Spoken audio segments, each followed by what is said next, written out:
In the depths of the internet, there exists a place called Omegle, a website where strangers from all over the world can connect via video and text chat. It's a realm where anonymity often breeds darkness. Among the innocent conversations and friendly faces, a sinister story unfolded that would leave an indelible mark on those who dared to venture into the shadows of this digital abyss. It was a chilly autumn night, and the clock had just struck midnight when Emily, a 23-year-old college student, found herself alone in her dimly lit apartment. With the distant hum of the city and the eerie glow of her computer screen casting an eerie ambiance, she decided to pass the time on Omegle. Dressed in her favorite hoodie and pajama pants, Emily's initial interactions were unremarkable. She chatted with people from around the world, discussing mundane topics and occasionally sharing a laugh or two. But as she clicked through the endless stream of strangers, something peculiar caught her attention. A user named XX the Watcher XX appeared on her screen.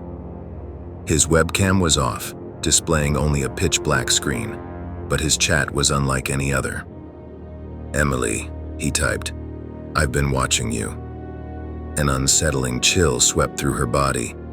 Emily chuckled nervously, thinking it was a prank. "You're funny. How could you be watching me?" The Watcherx responded almost instantly, his words cold and ominous. "I know what you're wearing, Emily. I can see you." Her laughter subsided, replaced by a growing sense of unease. She was certain it was a bluff, a ploy to unsettle her. She played along, typing, "Okay, what am I wearing then?" Seconds felt like hours as she waited for his response. The anticipation gnawed at her, and a million thoughts raced through her mind. That's when he replied, "Your favorite hoodie and pajama pants. But I know more about you than just what you're wearing." The sense of security that was once granted by her well-lit room had vanished. Emily glanced around, ensuring all her windows and doors were locked. Her webcam was covered with tape. "This isn't funny. Who are you?" But the stranger's next message sent a chill down her spine. "I know where you live, Emily. I know everything." The panic welled up inside her, and she abruptly disconnected from the chat, shutting down her computer. Breathing heavily, she tried to convince herself that it was just a sick joke. A prankster who had somehow obtained her location, perhaps. She sat in the dark, contemplating whether or not to call the police. Just as she was about to pick up the phone, her computer screen flickered to life. The familiar chime of an Omegle chat request echoed in the room. With trembling hands, Emily reluctantly approached her computer. It was XX the Watcher XX again, his screen still black, but his words illuminating her screen. "Emily, I told you, you can't escape." Emily couldn't fathom how this person knew so much about her. Her mind raced, searching for answers. She decided to engage him one more time, seeking the truth or some form of explanation. "Who are you? What do you want?" He replied, "I want to play a game, Emily. A game of life and death." Terror coursed through her veins as she stared at the screen. This was no longer a joke. It was a nightmare unfolding in real time. "You're insane. I'm calling the police." But her phone was nowhere to be found. Panic set in as she realized she had left it in the kitchen. She couldn't leave her room, fearing that the intruder was physically present, watching her every move. XX the Watcher XX continued, "No police, Emily. The only way out is to play." "What do you mean, play?" she typed frantically. "Look out the window." Slowly, Emily approached the window, her hands trembling as she parted the curtains. What she saw sent shivers down her spine. A dimly lit figure stood across the street, shrouded in darkness, staring directly at her window. "Can you see me, Emily?" he typed. Tears welled up in her eyes as she retreated from the window, collapsing in fear. She couldn't comprehend how he had physically appeared outside her apartment. X the Watcher XX continued, "I know everything about you, Emily. I've been watching you for a long time. I know your darkest secrets." She felt trapped, as if she were caught in a web of malevolence, spun by a relentless predator. "What do you want from me?" she pleaded. "A simple game," he replied. "You have two choices. You can stay and play, or I can come in and show you the consequences of disobedience."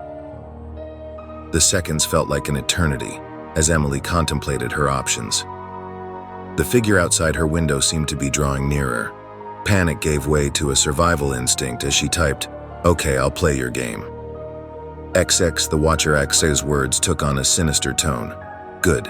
The rules are simple. You'll answer my questions, truthfully."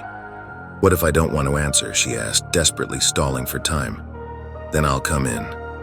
She had no choice but to comply, her heart racing as she awaited his first question.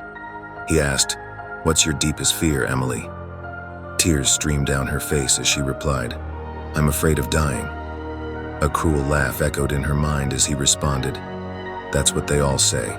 But the real question is, how far are you willing to go to survive?" Over the next hour, Emily answered a series of chilling questions about her fears, regrets, and darkest secrets. It was a psychological torment, designed to break her spirit, and as she answered, the man outside her window drew ever closer, his presence an ominous shadow growing nearer. As the questioning continued, Emily realized that her only hope was to somehow outwit this malevolent force. She seized an opportunity when he asked, "Do you have any loved ones you'd like to protect?" With determination in her heart, she replied, "Yes, I have a younger sister. I'd do anything to keep her safe." The Watcher seemed to pause for a moment before continuing. "Well, Emily, it seems you've answered correctly. I will leave you and your sister alone." Relief washed over her as she watched the figure outside retreat into the night. But as she closed her computer and checked on her sister, who was sleeping soundly in the next room, Emily couldn't shake the feeling that the nightmare was far from over. The tormentor was still out there, lurking in the shadows of the digital world, waiting for his next victim. As dawn broke and the first rays of sunlight pierced the darkness, Emily knew that the horror of that night would haunt her forever. The game she had been forced to play was a chilling reminder of the malevolence that could lurk in the darkest corners of the internet.